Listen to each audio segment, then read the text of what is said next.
You know what I want for Christmas? What, a functioning housing plan? No, my new environment law's passed. Well, that's going to be tricky because you don't have a majority in the Senate, so that means you're going to have to cut a deal with either the Coalition or the Greens.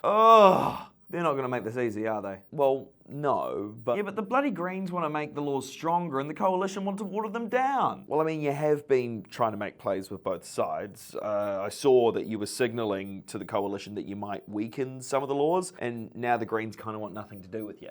What's that supposed to mean? Well, you've missed the mark. And where'd you hear that from? I just had a chat with a bloke. What bloke? A guy called Andrew McIntosh from ANU. He's basically the guy on this stuff. He helped write some of the original laws. Huh. He says that your bill ignores some of the biggest causes of damage, projects that clear native forests or dig up fossil fuels that heat up the planet. Well, on the climate stuff, we've got the safeguard mechanism. It makes all the big emitters cut their emissions every year. Yeah, but that only applies after a project's been approved, and it only looks at the emissions from the site itself, not what happens to the coal or gas after it's burned. McIntosh reckons that between now and 2030, only about 10% of emissions from new fossil fuel projects will be covered by your safeguard.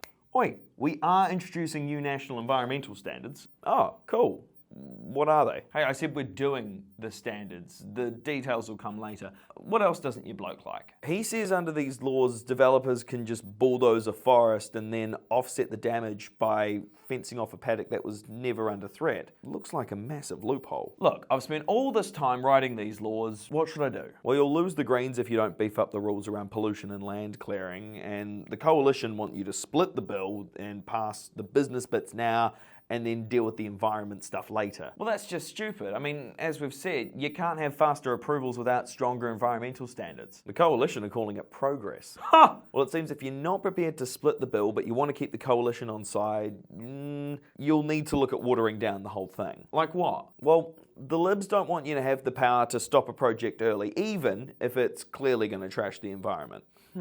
Look, I'll think about it. Anything else? Well, since you haven't made either side happy, the Senate has sent your reforms off to committee. They're going to report back in March. Next year. So if you want a present under your tree, you're going to have to cut a deal by November. Merry Christmas.